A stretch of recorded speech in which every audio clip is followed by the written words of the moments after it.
పక్షుల పండుగ 3 రోజులు ప్రజల మనసును ఆనంద పరవశం చేసింది. గత 5 సంవత్సరాలుగా పక్షుల పండుగకు నోచుకొని ప్రజలు ఈ సంవత్సరం కూటమి ప్రభుత్వం అంగరంగ వైభవంగా నిర్వహించిన పక్షుల పండుగను ప్రజలు తిలకించి పులకించిపోయారు. తిరుపతి జిల్లా సూళ్లూరుపేటలో ఈ నెల 18 నుంచి 20వ తేదీ వరకు జరిగిన ఫ్లెమింగో ఫెస్టివల్ 2025 పక్షుల పండుగ కార్యక్రమాన్ని తొలి రోజు శనివారం రాష్ట్ర పర్యాటక శాఖ మంత్రి కందుల దుర్గేష్ ప్రారంభించారు. పక్షుల పండుగ సందర్భంగా ఆటల పాటలు, నాట్యాలు, పక్షుల వీక్షణలు, పలు కనువిందులు చేసే కార్యక్రమాలు ఏర్పాటు చేయడంతో ప్రజలెంతో ఉత్సాహవంతులయ్యారు. ఎమ్మెల్యే విజయశ్రీ, జిల్లా కలెక్టర్ వెంకటేశ్వర్లు, జాయింట్ కలెక్టర్ శుభం బన్సల్ ఈ కార్యక్రమాన్ని ఎంతో ప్రతిష్టాత్మకంగా తీసుకొని నిర్వహించి విజయవంతం చేశారు. చివరి రోజు సోమవారం రాష్ట్ర రెవెన్యూ శాఖ మంత్రి, జిల్లా ఇన్ఛార్జ్ మంత్రి అనగానే సత్యప్రసాద్, రాష్ట్ర దేవాదాయ శాఖ మంత్రి ఆనం రామనారాయణ రెడ్డి క్రీడా విజేతలకు, నిర్వాహకులకు బహుమతులు అందజేశారు. ఈ కార్యక్రమంలో టూరిజం డైరెక్టర్ రమణ ప్రసాద్, ప్రజాప్రతినిధులు పాల్గొన్నారు.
The beautiful, the glass.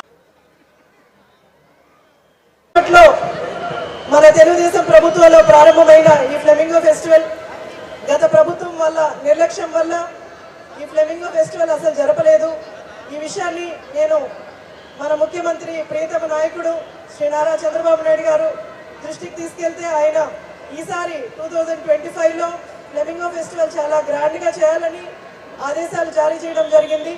అలాగే మన టూరిజం మినిస్టర్ కందుల దుర్గేష్ గారు, అలాగే మన డిప్యూటీ సీఎం పవన్ కళ్యాణ్ గారు, నారా లోకేష్ గారు వీళ్ళందరి ఆదేశాల మేరకు, మన కలెక్టర్ గారు సూచనల మేరకు మనం ఈ ఫ్లెమింగో ఫెస్టివల్ ఇంత విజయవంతంగా చేసుకుంటున్నాం. ఇక్కడికి ఇచ్చేసి వీక్షించడానికి ఇంతమంది జనాలు వచ్చారు. మీరందరూ వచ్చినందుకు మీ అందరికీ కూడా ప్రత్యేక ధన్యవాదాలు తెలియజేస్తున్నాను. ముఖ్యంగా తిరుమలలో స్టార్ట్ అయిన మన పోలీస్ సిబ్బంది, తర్వాత మనకు ఫెస్టివల్స్ నుంచి, మాకు నాయుడుపేటలో జరిగిన ఏటి పండుగ నుంచి ఇప్పుడు ఫ్లెమింగో ఫెస్టివల్ వరకు ఇంతమందిని కంట్రోల్ చేస్తూ నిస్వార్థంగా పనిచేస్తున్న పోలీస్ సిబ్బందికి కూడా ధన్యవాదాలు తెలియజేస్తున్నాను. ఈ ఎక్కువగా మాట్లాడము, ఈ ఈవెంట్ని ఇంత విజయవంతంగా కృషి చేసిన పనిచేసిన ప్రతి ఒక్కరికి కూడా నా సూళ్ళూరుపేట నియోజకవర్గ తరపున ధన్యవాదాలు తెలియజేస్తున్నాను. ఎక్కడో సైబీరియా నుంచి వేల కిలోమీటర్లు ప్రయాణించి ఇక్కడ మన సూళ్ళూరుపేట నేలపట్టుకి పులికాట్ లేక్కి చేరుకున్న పక్షులు పండగని మనం ఈ ఫ్లెమింగో ఫెస్టివల్గా జరుపుకుంటున్నాం. దీనికి ముఖ్య కారణం మనం పర్యావరణాన్ని పరిరక్షించుకోవడం. మన ముందు తరాలు వాళ్ళందరూ చేశారు. ఇక నుంచి కూడా మనందరం కూడా పక్షుల్ని, వాతావరణాన్ని పరిరక్షించుకోవడానికి మన తర్వాత తరాలు వాళ్ళు కూడా పరిరక్షించుకునే దిశగా మనందరం కూడా తెలియజేయాలి. అది మనందరి బాధ్యత. అలాగే ఇంతమంది కష్టపడి అందరూ చేతులేస్తేనే ఇంత పెద్ద ఫెస్టివల్ని ఇంతమంది జనాలు ఇంత విజయవంతమైంది. ప్రతి ఒక్కరు కూడా ధన్యవాదాలు తెలియజేస్తూ సెలవు తీసుకుంటాం. ధన్యవాదాలు. ఈ ఫ్లెమింగో ఫెస్టివల్ ఎన్నో సంవత్సరాల నుంచి నేను ఇక్కడికి వస్తున్నా. ఇక్కడ షార్ట్ ప్రాజెక్ట్, నేషనల్ లెవెల్లో, ఇంటర్నేషనల్ లెవెల్లో ఇంపార్టెంట్ ప్రాజెక్ట్. అది నెల్లూరు జిల్లా మిస్ అయినా తిరుపతి జిల్లా కింద వచ్చింది. ఈరోజు మీకు ఒక్క విషయం, మా విజయశ్రీ అమ్మాయి నెల్లూరు సుబ్రహ్మణ్యం గారి కుమార్తె, యంగ్ గర్ల్, ఇక్కడ ఎమ్మెల్యే అయింది. వాళ్ళ పాప కూడా బాగా పర్ఫామ్ చేసింది. నేను శాసనసభలో 2 సమావేశాల్లో చూసి ఆ పాపని చాలా సింపుల్గా, డౌన్ టు ఎర్త్, చాలా వినయంగా, పద్ధతిగా మా దగ్గరికి వచ్చి ఏ క్వశ్చన్ ఏ రూపంలో ఇవ్వాలని తెలుసుకుంటూ పద్ధతిగా ఉంది. అమ్మాయికి మంచి భవిష్యత్తు ఉండాలని కోరుకుంటూ ఈరోజు మీరు అందరూ ఎంజాయ్ చేస్తున్నారు. ఈ ఫ్లెమింగో ఫెస్టివల్ మీకు తెలుసు, సైబీరియా నుంచి వచ్చే పక్షులు వేల కిలోమీటర్లు, మనం విమానంలో వేల కిలోమీటర్లు పోతాం, అవి గాల్లో వేల కిలోమీటర్లు వస్తాయి, ఇక్కడ గుడ్లు పెడతాయి, ఇక్కడ ఆ పక్షులు ఎగిరే స్థాయికి రాగానే మళ్ళీ తీసుకొని వేల కిలోమీటర్లు పోతాయి. ఇటువంటి కేంద్రం నిజంగా మన ప్రాంతం, మన ఉమ్మడి నెల్లూరు జిల్లా, మన ఆంధ్రప్రదేశ్లో ఉండటం గర్వకారణం అని చెప్పి తెలియజేసుకుంటూ మీ అందరి దగ్గర సెలవు తీసుకుంటా. నమస్కారం.